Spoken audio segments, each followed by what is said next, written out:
Assalamualaikum rekan ASN, ketemu lagi di Vokasi Aparatur, modul disiplin PNS.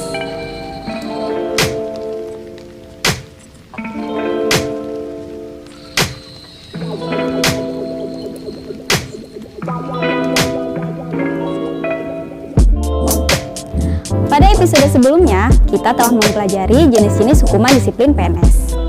Kali ini, Vokasi Aparatur akan membahas tentang kewajiban dan larangan PNS sesuai dengan Peraturan Badan Kepegawaian Negara Nomor 6 Tahun 2022 tentang petunjuk teknis PP Nomor 94 Tahun 2021 tentang disiplin PNS.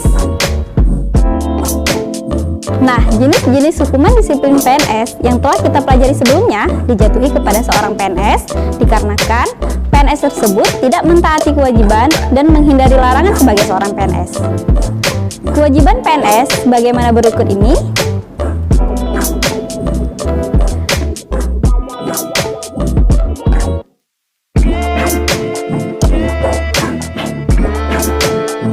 Seorang PNS juga menghindari larangan sebagaimana berikut ini.